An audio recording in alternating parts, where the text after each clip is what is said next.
Welcome to MarketSnap's Daily Market Rundown. Dell dominated the conversation today with a 9% move, and it's easy to let one stock hijack your whole market read. We're starting there, then zooming out to what the rest of the tape did while everyone was distracted. The broader market took a breather today, with the S&P 500 and NASDAQ both closing slightly in the red, but don't let the headline numbers fool you. Under the surface, there was a massive rotation happening, with money flowing from high-flying tech names into energy and basic materials. It was a classic risk-off day with a twist, and it tells you everything you need to know about what's driving the narrative right now. Let's get into the numbers. The Dow Jones Industrial Average was essentially flat, down just a hair. The S&P 500 slipped about 0.14%, closing at 74.99. The NASDAQ Composite took a bigger hit, falling 0.57% to 20,691. The Russell 2000, our small-cap barometer, dropped nearly a full percent. The VIX, the market's fear gauge, actually fell a bit, closing around 16.6, suggesting the selling wasn't panicked. It was more of a calculated repositioning. So, where was the money going? Straight into energy and materials. Dell Technologies was the big story, surging over 9%. The catalyst, supermicrocomputer, dropped a massive preliminary update, revealing over $60 billion in new orders and a record backlog. That news lit a fire under the entire AI server complex, and Dell was the biggest beneficiary. Beyond Dell, the winners list was a who's who of energy and commodity plays. Equinor gained over 6%, Southern Copper and Freeport-McMoRan both rallied about 4%, and Agnico Eagle Mines was up nearly 4%. This is the Iran war trade in full effect. On the flip side, the losers list tells the story of a market that is suddenly questioning the AI everything narrative. GE Vernova was the biggest large-cap loser, tumbling nearly 9% despite beating on revenue. The issue? They missed on earnings, and the market had priced in perfection after a parabolic run. Palantir and ServiceNow both fell over 6%, and Salesforce dropped over 4%. This looks like profit-taking ahead of the big Alphabet and Tesla earnings tonight, but it also hints at a growing concern.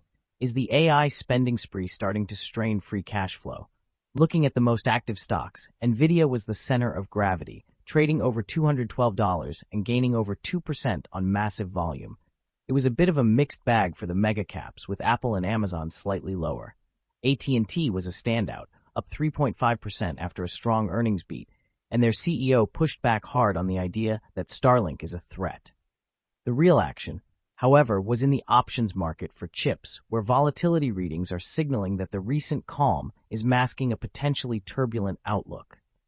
Zooming out to the weekly performance, the rotation story gets even clearer. The top weekly gainers are almost entirely semiconductor and storage names. Cerebras Systems is up nearly 17% on the week, Lumentum is up over 14%, and Micron Technology has gained 12%.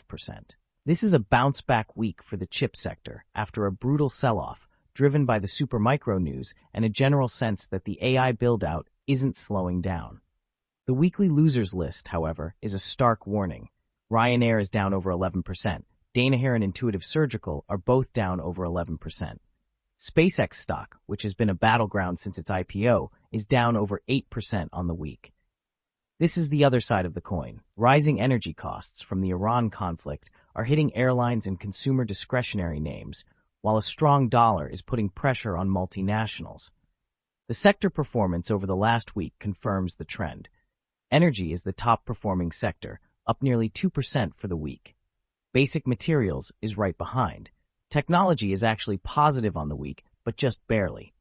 The real story is the massive divergence between these cyclical, inflation hedge sectors and the rest of the market. On the other end, consumer defensive and communication services are the laggards. This tells you that investors are not hiding in safe dividend stocks. They are rotating into the sectors that benefit directly from the geopolitical chaos. It's a very specific tactical move. The macro backdrop is impossible to ignore. Oil prices hit a 6-week high, surging past $95 a barrel, as hopes for de-escalation in the Iran conflict faded. Secretary of State Rubio stated Iran is not serious about peace talks, and the 11th consecutive night of U.S. strikes has the market pricing in a longer, more disruptive conflict. This is hitting the economy directly, with diesel prices climbing and threatening to ripple through trucking and consumer prices. The WSJ is calling it an energy stranglehold on 3 fronts, with choke points at Hormuz, Bab al-Mandeb, and the Black Sea collectively threatening a quarter of the world's oil supply. This energy shock is also reigniting inflation fears. The market is now pricing in a higher likelihood of a Fed rate hike.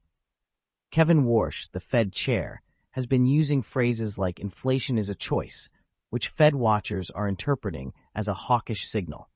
And just to add to the complexity, the Fed's favorite inflation gauge is getting an overhaul right as the central bank weighs its next move. It's a mess. All of this macro noise sets the stage for the most important earnings event of the week. Alphabet and Tesla report after the bell tonight. This is the first major test of big tech earnings since the Iran war started. The bar is incredibly high. Evercore ISI said Alphabet needs 17% plus search growth and 70% cloud growth just to beat expectations. The market is looking for confirmation that the massive AI capex is starting to pay off. We also got results from Philip Morris, which beat estimates on smoke-free product growth, and AT&T, which delivered a solid quarter. You can find exclusive earnings transcript summaries on MarketSnap. In other notable news, the geopolitical chess game continues. Trump is set to unveil a pledge to shield households from AI-driven electricity cost increases, which is attracting big utilities. He also announced a phased 100% tariff on generic drugs starting in 2028 to spur domestic production. On the M&A front, the EU approved Paramount's massive $110 billion takeover of Warner Bros., and there's a flurry of SPAC activity, with data center operator Tech Fusions and critical mineral refiner Nth Cycle both announcing deals to go public. A fascinating side note, the AI trade is getting weird. OpenAI's rogue AI threat is a new risk factor being priced in. Meanwhile, a Chinese startup, Moonshot AI, released a model that closes the performance gap with U.S. rivals, and a new Chinese model called Kimi K3 is raising questions about pricing power for established players. The AI arms race is real, and it's not just about who has the best chip anymore. That's a wrap for today's stock market summary from MarketSnap. Thanks for tuning in. The big question hanging over the market is whether Alphabet and Tesla can justify the massive AI spending. Make sure to stay engaged with MarketSnap summaries and SWOT analyses to navigate these volatile times. We'll see you tomorrow.